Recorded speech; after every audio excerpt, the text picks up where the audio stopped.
Mandi 3 bulan gue. Apa? Pernah mandi 3 bulan. Kenapa? 3 bulan. Gara-gara nggak bisa gerak gue. Nggak bisa gerak. Kalau OCD disebutnya hoarding namanya. Dia akan mengumpulkan barang-barang apapun di dalam kamarnya dan dia nggak akan bisa bergerak gitu. Karena dia nggak bisa mindahin sampah-sampah itu. Ah gila. Sorry, sembuhnya akhirnya gimana? Belum sih, belum. Lagi proses, tapi Lagi lo proses. bisa nge-counter ya. Pelan-pelan bisa nge-counter itu. Ali bulu matanya bagus ya. Dari dulu ya, jangan. Nggak, soalnya ada beberapa saudara gue juga gitu ya, dia memang kalau sikat gigi itu harus rapi banget. Rapi banget. Botol juga nggak boleh. Ada yang ngegeser aja dia tahu tuh. Wah ini ada yang masuk kamarku ya tadi gitu, ya kan? Tapi bahkan sampai tapi kalau gue tuh gak yang kayak gitu. Oh, kalau itu mungkin yang presisi ya. Kan Iya. jenis OCD itu kan ada beberapa banyak gitu. Kalau Ali yang Ali gimana? ini Jadi ngumpulin sampah ya lu jadinya? Gue iya ngumpulin sampah. Enggak, kalau yang uniknya itu kalau misalkan OCD barang yang utuh harus rapi, kalau gue barang sampah itu harus rapi. Sampah nih, misalkan ada sampah, itu gue susun sampahnya. Makanya bungkus kuaci gitu-gitu, bungkus kuaci itu pelan-pelan jadi nggak bisa gue buang gitu aja, tapi gue susun jadi rapi. Gitu. Berarti rame banget tuh kamar lo ya? Iya, rame banget. Artis Aliando Syarif baru-baru ini mengaku dirinya mengidap obsessive compulsive disorder atau OCD. Dia pun berjuang untuk melawan penyakitnya yang membuat pikirannya tak bisa dikendalikan. Lantas apa itu OCD? Bagaimana penanganannya? Simak penjelasan Selamat yang siang, dirangkum Dr. oleh Vivi. dokter. Selamat siang, Pak Eva dan Putri. Dokter, ini kalau kita lihat dari selebritis yang juga sedang ramai diperbincangkan, Aliando Syarif, walaupun memang tidak bisa didiagnosa langsung apakah Aliando ini memang benar OCD ataupun bukan, tapi berdasarkan pernyataannya begitu. Apakah memang bisa dikatakan Aliando ini juga mengidap OCD, analisa dari dokter, dan mungkin bisa dijelaskan juga dok, apa sebetulnya OCD itu? Ya, baik. Sebetulnya OCD adalah salah satu gangguan mental yang memiliki dua aspek gejala. Yang pertama adalah obsesi. Obsesi ini adalah pikiran yang terus-menerus muncul, seringkali tidak rasional, berisikan rasa takut ataupun kekhawatiran yang munculnya sepanjang hari dan membuat menderita seseorang. Contohnya apa? Takut kuman, takut terjadi hal-hal yang buruk, takut tentang keamanan, misalnya takut kompor meledak. Jadi ada pikiran-pikiran yang tidak rasional yang mendorong orang tersebut untuk melakukan akhirnya apa? Kompulsi. Jadi ada obsesi, lalu ada kompulsi. Kompulsi itu perilaku yang repetitif atau berulang. Contohnya orang yang punya obsesi takut kuman, dia akan melakukan kompulsinya apa? Cuci tangan berulang-ulang misalnya. Atau orang yang takut aku kayaknya kurang bersih deh mandinya, dia akan mandi berulang-ulang.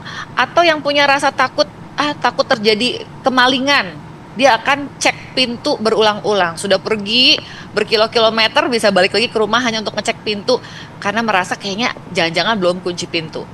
Nah, hal-hal seperti ini membuat seseorang itu menderita, dia pun cemas kalau tidak dilakukan, tapi hal yang dia lakukan tersebut sangat menyita waktu. Nah, kalau tadi Aliando cerita tentang kondisi OCD-nya, mungkin secara kasat mata, artinya dari luar kita tidak bisa lihat secara clear, karena bisa jadi seseorang itu menyembunyikan gejalanya. Biasanya yang memahami adalah orang-orang terdekat yang juga terdampak, karena mereka bisa melihat langsung nih. Contohnya misalnya seseorang yang kok mandinya berjam-jam, sampai dia terlambat ke sekolah, ke kampus, ke tempat kerja, karena rupanya dia harus berhitung mandinya. Misalnya guyur kanan 5 kali, guyur kiri 5 kali. Dia merasa belum bersih, dia guyur lagi, ulang lagi. Dan itu bisa membuat menderita. Nah, kalau yang Aliando cerita sampai ada bisikan, terus kemudian menarik diri, sampai harus berkelana gitu ya. Bisa jadi ada hal lain yang juga dialami oleh Aliando. Jadi nggak hanya OCD, tapi tentunya ini kan hanya dugaan ya. Karena memang OCD itu seringkali terjadi bersamaan dengan gangguan mental yang lain, misalnya depresi, anxiety disorder, atau gangguan-gangguan mental yang lain. Jadi sering berkomorbid gitu, ada lebih dari satu kondisi yang terjadi pada seseorang di saat yang bersamaan. Baik, Dokter Vivi, tapi OCD itu triggernya apa? Apa penyebabnya? Misalnya kalau tadi kita simak ya, Aliando kemudian mengatakan ada bisikan-bisikan, kemudian dia juga sempat mengatakan ada kriminalitas domestic abuse kayak gitu-gitu. Apakah itu memang bisa menyebabkan OCD atau ada penyebab lain sebetulnya? Penyebab pasti dari OCD sampai saat ini belum diketahui. Yang pasti secara penelitian itu terbukti ada gangguan pada neurotransmitter atau zat kimiawi di otak seseorang.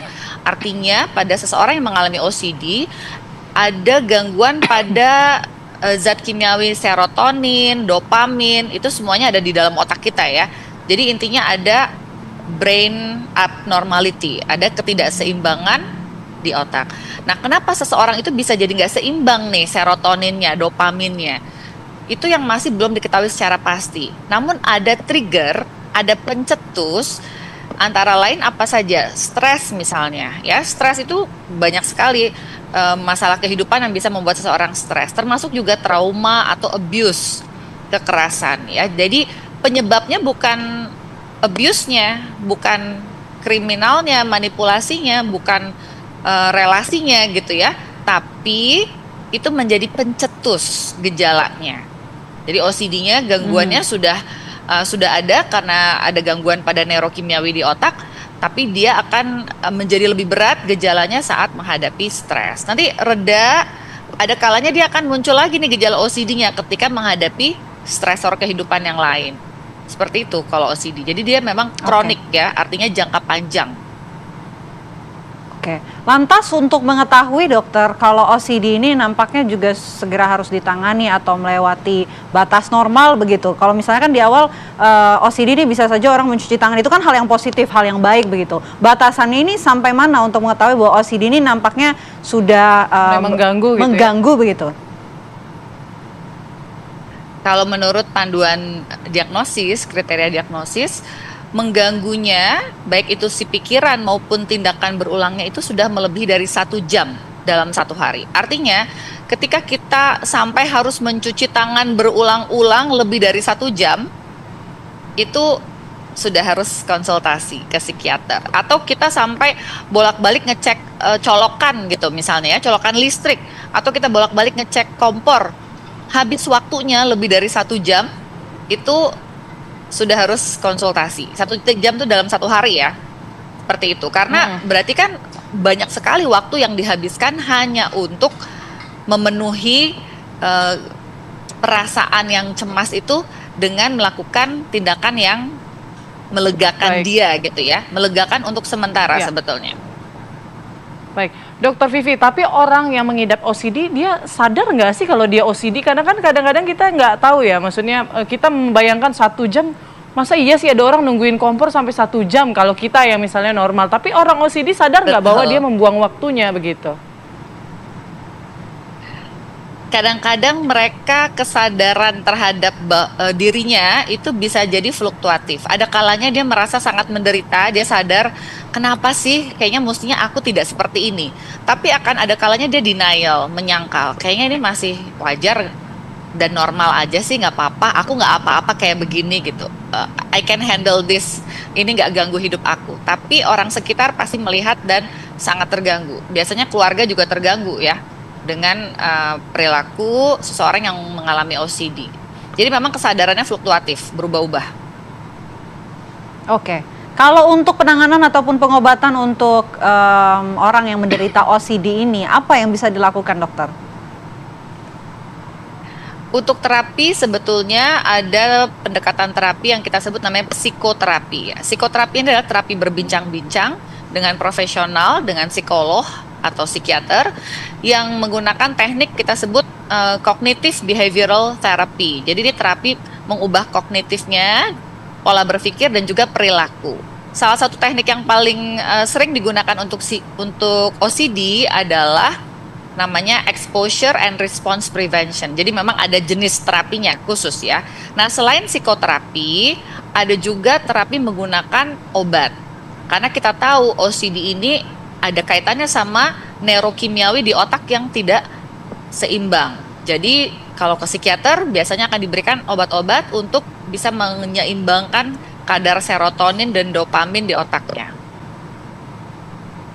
Baik, terima kasih banyak Dokter Vivi, spesialis kejiwaan, sudah memberikan informasi di Apa Kabar Indonesia siang. Selamat siang dan sehat selalu Dokter Vivi.